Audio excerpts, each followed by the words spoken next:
तब हमें यहाँ पर 2 साल पहले का सीन दिखाया जाता है, जहाँ पर जियो ने एरन के ऊपर हथियार को पॉइंट किया होता है, जिस वजह से एलिनोर उसे एनिमल समझ रही होती है और उसे पूरा यकीन होता है कि जियो के अंदर मैनर्स नाम की कोई चीज नहीं है और इस वजह से उसे जियो बिल्कुल पसंद नहीं होता है। तब हमें पता चलता है कि जियो ने एरन की तरफ अपने हथियार को इस वजह से पॉइंट किया होता है क्योंकि वो ड्वार्फ्स को टावर में ऐड नहीं कर रहा होता, पर जियो को लगता होता है कि ड्वार्फ्स बहुत ज्यादा यूजफुल है, जिस वजह से वो इसका कारण पूछने लगता है। तब कैरियट उसे समझाता है कि ड्वार्फ्स को टावर का पार्ट इस वजह से नहीं बनाया गया है क्योंकि वो मैजिक का इस्तेमाल नहीं कर सकते। पर जियो कहने लगता है कि अगर वो लोग मैजिक का इस्तेमाल नहीं कर सकते तो इसका मतलब ये नहीं है कि वो लोग बेकार हैं, और अगर मैजिया वेंडर्स उन पर डंजन्स बनाने में भरोसा कर सकते हैं तो वो और भी ज्यादा यूजफुल हो सकते हैं, जिस वजह से उन सभी को अपना प्राइड छोड़कर ड्वार्फ्स का इस्तेमाल करना चाहिए। तो जियो खुद ही ड्वार्फ्स का इस्तेमाल करने के बारे में कहने लगता है क्योंकि उसके अकॉर्डिंग अगर दुनिया उसके सारे रिसोर्सेज को यूज किए बिना ही तबाह हो जाएगी तो इसमें बिल्कुल भी मजा नहीं आएगा। और वो ये भी पूछने लगता है कि कहीं ड्वार्फ्स को टावर में ऐड ना करने के पीछे कोई और रीजन तो नहीं है। तब एरन उसे कुछ भी बताने से मना कर देता है, जिस वजह से वो वापस जाने लगता है। आखिरकार तुम करना क्या चाह रहे हो बारबेरियन? तुमने तो बहुत जल्दी अपना वेपन नीचे कर लिया, तो क्या ये सब कुछ दिखावा था? एरन ने ये नहीं कहा कि इसके पीछे कोई रीजन नहीं है या फिर वो इसके बारे में बता नहीं सकता। उसने मुझे बस ये कहा है कि वो मुझे इस बारे में कभी नहीं बताएगा, जिसका मतलब ये टाइम सारी सच्चाई को बाहर लाने का नहीं है। चाहे ये बारबेरियन हो, पर कभी कभी इसके इंस्टिंक्ट बहुत ज्यादा एक्यूरेट होते हैं।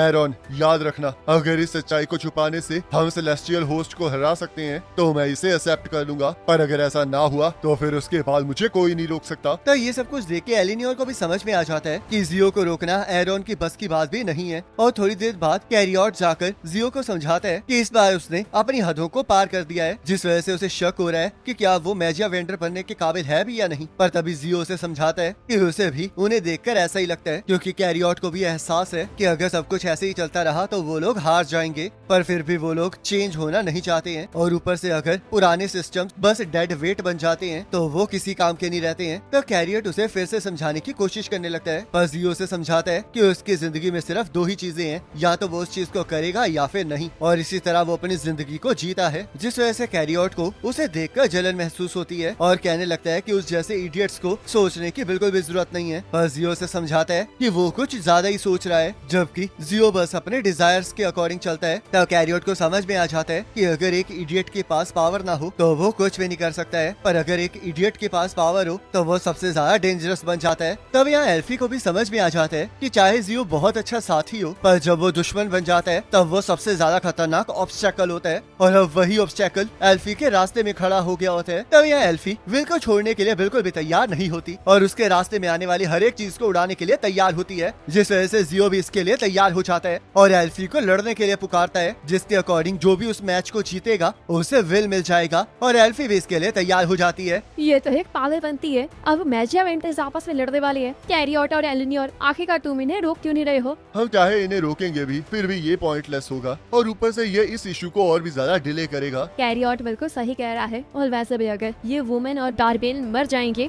तो मेरे दिल का बहुत बड़ा बोझ कम हो जाएगा। तब एल्फी की एक क्लोन विल को सारिसा के पास छोड़ देती है ताकि वो लड़ाई के ऊपर फोकस कर सके, और सबको यकीन नहीं आ रहा होता कि अब मैजिया वेंडर्स में लड़ाई होने वाली है। और यहाँ हम देखते हैं फिन इसके लिए बहुत ज्यादा एक्साइटेड होता है। तो जियो एल्फी को लड़ाई को शुरू करने के लिए कहता है, और यहाँ जूलियस विल को उठाने की कोशिश कर रहा होता है, पर तभी एल्फी अपने मैजिक को एक्टिवेट कर देती है और वहाँ पर एक कैसल बना देती है। तो जियो अचानक से एल्फी के पीछे आकर उसके ऊपर हमला कर देता है, पर वो एल्फी की क्लोन होती है, और हम देखते हैं एल्फी ने और भी क्लोन्स बना ली होती हैं, जिस वजह से जूलियस पूछने लगता है कि आखिरकार एल्फी ने ये स्पेल को कास्ट कब किया। जब शुरू में एल्फी ने मैजिक को कास्ट किया था तब जियो का विजन ब्लर हो गया था, और तभी एल्फी ने क्लोन वाली स्पेल को एक्टिवेट किया था, क्योंकि उसकी एक्टिवेशन स्पीड टावर में सबसे ज्यादा फास्ट है, जिस वजह से वो सबसे काबिल मैजिया वेंडर है। तब एल्फी बहुत सारे मैजिक सर्कल्स को एक्टिवेट करके जियो के ऊपर हमला कर देती है, क्योंकि वो किसी भी कीमत पर विल को खोना नहीं चाहती होती है, जिसे देखकर शियोन बहुत ज्यादा हैरान हो जाता है, क्योंकि ये एक हाई लेवल स्पेल होती है जिसके लिए 10 लाइनों के मंत्र पढ़ने पड़ते हैं, पर एल्फी ने बिना मंत्र पढ़े ही इस स्पेल को एक्टिवेट कर दिया होता है। और जूलियस भी सोचने लगता है कि जिस स्पेल को यूज करने में उसे डंजन में इतनी ज्यादा मुश्किल हुई थी, एल्फी ने तो उसे बड़ी आसानी से यूज कर लिया है। तब एल्फी और भी ज्यादा मैजिक से जियो के ऊपर हमला करने लगती है, जिस वजह से कैरियट कहने लगता है कि एल्फी आज कुछ ज्यादा ही मनमानी कर रही है, और लॉकवेल भी इस बात को मान लेता है कि लॉन्ग रेंज कास्टिंग की फाइट में एल्फी को हराना मुश्किल है। पर फिन को पूरा यकीन होता है कि एल्फी इतनी आसानी से नहीं जीत सकती, क्योंकि उसके अगेंस्ट भी एक मॉन्स्टर खड़ा है। तब हम देखते हैं जियो को उस हमलों से कुछ नहीं हुआ होता, और वो सीधा एल्फी के एक क्लोन के पास जाके एक के हमले में सभी सभी क्लोन्स को उड़ा देता है और एल्फी के हमले से बचते हुए उसके पास पहुंच जाता है। तब जियो जैसे एल्फी के ऊपर हमला करता है वैसे उसे एहसास होता है कि वो भी एक क्लोन है और असली एल्फी हवा में उड़ रही है। जो अब तक अटैकिंग और डिफेंडिंग हुई है उस वजह से एल्फी को ऊपर की तरफ एस्केप करने का मौका मिल गया है, जिस वजह से अब वो अपने ट्रू अटैक से नीचे की तरफ हमला कर सकती है। और ऊपर से इसने ये सब कुछ अपने क्लोन्स को एक्यूरेटली कंट्रोल करते हुए किया है, जिससे पता चलता है कि ये कितनी कमाल की मैजिया वेंडर है। तब एल्फी जियो से पूछने लगती है कि क्या उसे उसके क्लोन्स के साथ खेलने में मजा आया और अपने मैजिक सर्कल्स को कनेक्ट करके एक बड़े मैजिक सर्कल से जियो के ऊपर हमला कर देती है, जिस वजह से डार्क फैक्शन अपने आसपास बैरियर बना लेते हैं। तब इस अटैक को देखकर कॉलेट और उसकी दोस्त बहुत ज्यादा हैरान हो जाती है, क्योंकि एल्फी ने अपने डिस्ट्रॉयड क्लोन्स का इस्तेमाल करके चेन सर्कल को परफॉर्म किया होता है, जिससे कि उसके अटैक की फोर्स मल्टीप्लाई हो गई होती है और उन्हें लग रहा होता है कि इस हमले के आगे तो कोई मैजिया वेंडर भी नहीं टिक सकता। पर हम देखते हैं जियो को अभी भी कुछ नहीं हुआ होता और वो अपने हथियार को निकाल कर कहने लगता है कि उसे एल्फी के क्लोन्स के साथ खेलने में बिल्कुल भी मजा नहीं आया है। तो जियो अपने हथियार को एल्फी की तरफ फेंक देता है, जिससे कि एल्फी बच जाती है। पर तभी जियो अपने हथियार के साथ ही टेलीपोर्ट होके एल्फी के पीछे आ जाता है और उसे मुक्का मारकर जमीन पर फेंक देता है। तो जियो और भी स्पीड से उड़ते हुए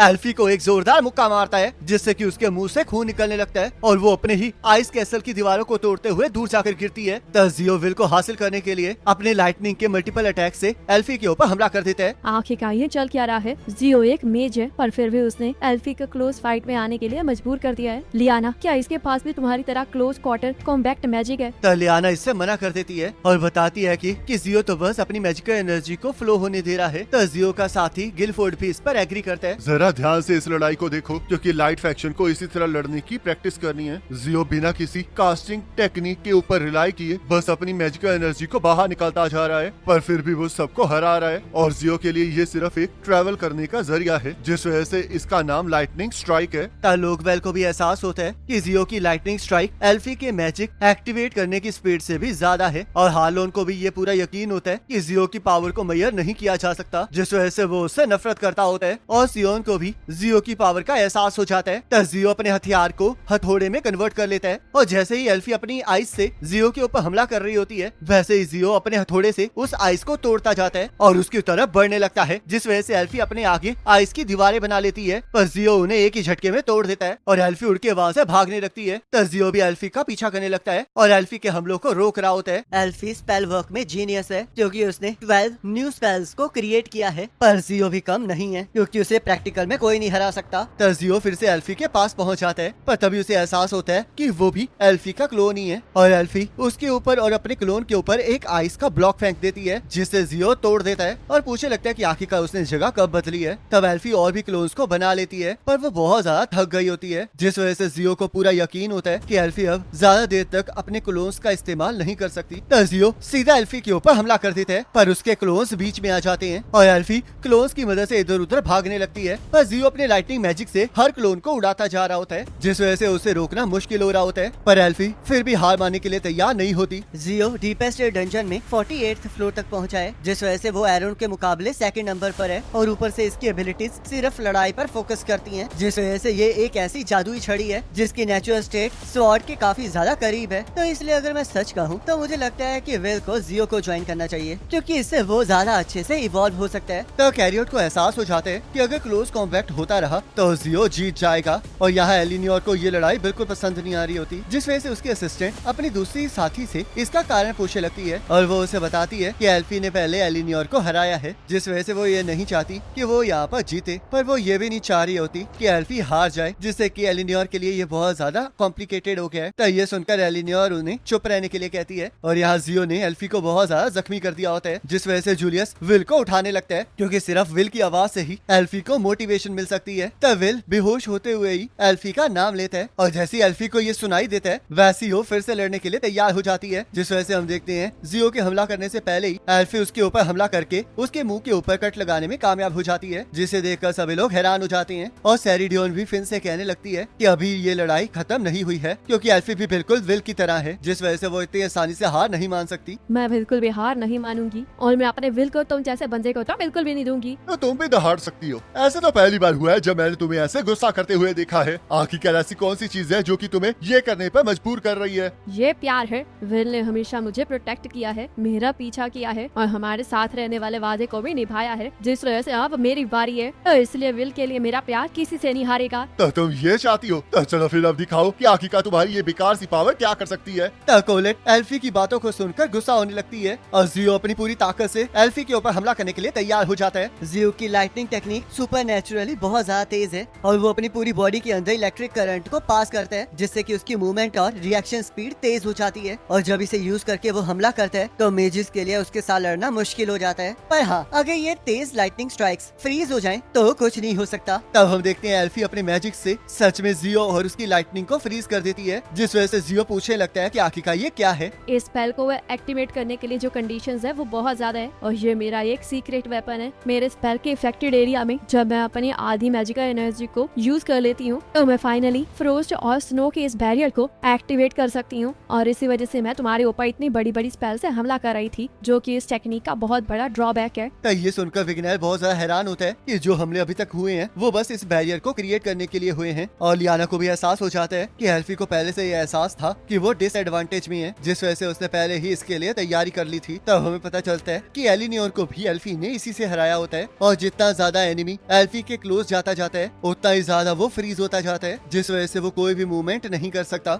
अगर मैं सच कहूँ तो मैंने ये मैजिक शायद लिटिल विल को पकड़ने के लिए बनाया था ताकि मैं उसे हग कर सकूं, पर अब जब मैंने इसे तुम्हारे लिए यूज कर लिया है तो मैं तुम्हें पूरी तरह से उड़ा कर रहूंगी, जिस वजह से याद रखना कि विल सिर्फ मेरा है। तब एल्फी अपनी पूरी ताकत से जियो को एक जोरदार मुक्का मारती है, जिस वजह से जियो उड़ता हुआ एक बिल्डिंग में जा टकराता है और जूलियस ये देखकर बहुत ज्यादा खुश होता है और विल को भी उठाकर ये देखने के लिए कहता है। तब हम देखते हैं जियो ने अभी भी हार नहीं मानी होती, जिस वजह से वो एक मंत्र को पढ़ना स्टार्ट कर देता है और ये देखकर कैरियोट को एहसास हो जाता है कि जियो सच में सीरियस हो गया है और एलिनियोर को भी इस बात से गुस्सा आ रहा होता है कि इतने बड़े हमले के बाद भी जियो हार मानने के लिए तैयार नहीं हो रहा है, जिस वजह से वो अपने साथियों को बैरियर बनाने के लिए भेज देती है, क्योंकि जो मैजिक जियो यूज करने वाला होता है वो एडवांस मैजिक से भी बड़ा मैजिक प्राइम मैजिक होता है। तब एल्फी भी मंत्र पढ़ना स्टार्ट कर देती है, क्योंकि वो भी हार नहीं मानना चाह रही होती, जिस वजह से वो अपने क्लोन के साथ जियो पर हमला करना स्टार्ट कर देती है और जियो भी अपने मंत्र को पढ़ते हुए उसके हमलों से बचकर उस पर हमला करना स्टार्ट कर देता है। तब हमें पता चलता है जियो कॉन्करेंट